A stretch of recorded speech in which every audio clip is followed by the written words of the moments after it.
ఈ మిమిక్రీ పరంగా ఇప్పుడు ఇద్దరు వాయిస్లు అయితే ఇమిటేట్ చేసి చూపించారు. ఇంకా ఎవరివన్నా బాగా మీరు చేయగలరండి? బాగా అంటే ఏం లేదండి, నాకు ఎవరు వాయిస్ వచ్చో అది బాగా నేను బాగా చేయగలను. అలా 100 వాయిస్ల వరకు చేయగలను. కూర్చుంటే మీ ఇంటర్వ్యూ సరిపోదు. ఓకే, 100 వాయిస్ వరకు ఇమిటేట్ చేయగలను. ఇలా ఎప్పుడైనా స్టేజ్ మీద ఒకేసారి 100 వాయిస్ చేశారండి మీరు? స్టేజ్ మీద 100 వాయిస్లు అంటే అది రికార్డ్ చేయాలి. నేను రికార్డ్ చేద్దామని అనుకున్నప్పుడు చేద్దామని ట్రై చేశాను. దాని తర్వాత ఈ బిజీలో నాకు రికార్డు అంటే ఆ టైం స్పేస్ లేకపోయింది. బిజీగా ఉన్నాం, ఏదో జబర్దస్త్ అటు షోస్ ఏదో ఒకటి. ఇప్పుడు వెబ్ అనేది స్టార్ట్ అయింది, మాది తరాలు మారుతున్నాయి. సో డెఫినెట్గా ఎప్పుడైనా నేను ఇంకో రికార్డు 100 వాయిస్ల మీద అయితే డెఫినెట్గా చేద్దామని ఒక వాయిస్ ఒకటి. తర్వాత వెంట్రులాక్విజం మీద ఈ మధ్య ఎక్కువ దృష్టి పెడుతున్నాను. సో అది వెస్టర్న్ టైప్ వెంట్రులాక్విజం చేద్దామని త్వరలో మీరు ఈటీవీ ప్లస్లో చూస్తారు నా షో. ఒక మంచి హాలీవుడ్ రేంజ్, ఒక బాలీవుడ్ రేంజ్లో ఓ షో స్టార్ట్ అవుతుంది ఈటీవీ ప్లస్లో. అందులో టోటల్లీ వెంట్రులాక్విజం మీదనే బేస్ చేసుకొని ఒక షో చేస్తున్నాను. సో వెస్టర్న్ టైప్ వెంట్రులాక్విజం అంటే ఏంటో ఒకసారి ఎక్స్ప్లెయిన్ చేస్తారా? మ్యామ్, అంటే వెంట్రులాక్విజం అంటే బేసికల్లీ మీ అందరికీ తెలిసిందే, మా బొమ్మ మాట్లాడుతుంది, బొమ్మ చేస్తుంది. సో పక్కన బొమ్మ పెట్టుకొని మాట్లాడించే ఒక టాలెంట్ ఉంది. బట్ అది వెస్టర్న్ టైప్ ఏంటంటే ఒక కల్చర్, మన డిఫరెంట్ టైప్ ఆఫ్ ఫింగర్ అంటే మనం బొమ్మలు ఎప్పుడు మనం ఒక కోతి బొమ్మే లేకపోతే ఇంకేదో మనిషి బొమ్మ పెట్టుకొని హలో అది కాకుండా సో వే ఆఫ్ ఎక్స్పోజ్ చేయడం కూడా ఒక డిఫరెంట్ కైండ్ ఆఫ్ డాల్తో అవి నాకు ఫారెన్ నుంచి నేను తెచ్చుకోవడం జరిగింది. ఆ టైప్ అంటే వెస్టర్న్ వెంట్రులాక్విజం అంటే ఏం లేదండి. ఇప్పుడు నా దగ్గర బొమ్మ లేకపోయినా కూడా వెంట్రులాక్విజం చేయగలగాలి.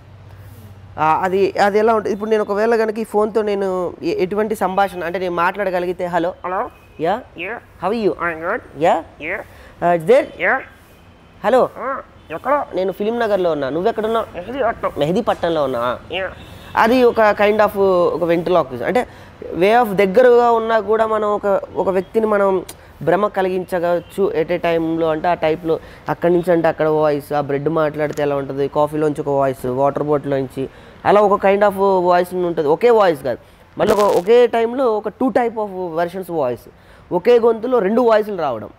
ఓకే, ఒక గొంతుతో ఒక మాట్లాడడం హలో యా అది తీసి పక్కన పెట్టాం హలో యా అయ్యో ఇలా ఒక్కొక్క టైప్. ఇలా ఒక గొంతులో ఒక 3-4 వాయిస్ ఉంటే ఎలా ఉంటుంది, ఒక 5 ఒకేసారి చేయగలిగితే ఎలా ఉంటుంది అని ఒక టైప్ ఆఫ్లో మేము డిజైన్ చేసుకుని వెళ్తున్నాం. సో ఇది ఎంతవరకు అంటే మాక్సిమం 5 వాయిసెస్ వరకు? 5 వాయిసెస్ ఇంపాసిబుల్ అండి, వరల్డ్లో ఎవరూ చేయలేదు. ఒక 3 వరకు అటెంప్ట్ చేయొచ్చు. జనరల్గా హలో ఇది ఒక general voice, hello is a female voice. ఇంకొకటి మనకి 3 వాయిస్లు ఉంటాయి. చిన్నప్పుడు మాట్లాడే విధానం ఒకటి, మధ్య వయసులో మాట్లాడే విధానం ఒకటి, ముసలితనంలో ఒకటి.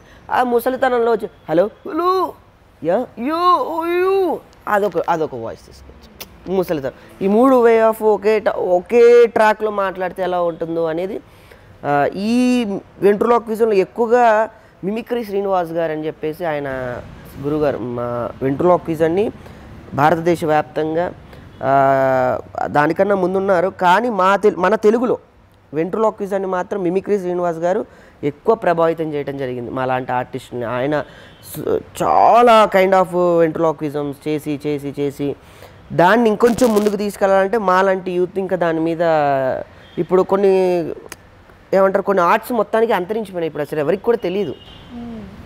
ఒక జానపదం కానీ ఒకప్పుడున్న జానపదాలు ఇప్పుడు లేవు, ఫోక్ సాంగ్స్ పాడేవాళ్ళు ఇప్పుడు లేవు. దాని తర్వాత ఉగ్గు కథ చెప్పడం ఎవరు లేరు. అలాంటి కొన్ని కైండ్ ఆఫ్ అరుదైన కళలో ఇదొక కళ. మిమిక్రీ కూడా ఒక కళ, వెంట్రులాక్విజం కూడా కళ. మిమిక్రీ అంటే ఏదో ఇమిటేట్ చేయడం అది ఎంత దానికి ఒక కోర్స్ ఉంది, దానికి విశ్వవిద్యాలయం ఉంది, దాంట్లో కూడా మనం చేసుకొని డబ్బులు సంపాదించవచ్చు అనే స్థాయిని ఒక చిన్న జాబ్ ఓరియంటెడ్గా కూడా తీసుకొచ్చిన గొప్పవాళ్ళు వీళ్ళంతా మిమిక్రీ శ్రీనివాస్ గారు. మీ టాలెంట్ అయితే అమేజింగ్, నిజంగా చాలా బాగుంది. Thank you. ఇప్పుడు మీరు ఏదైతే చెప్పారు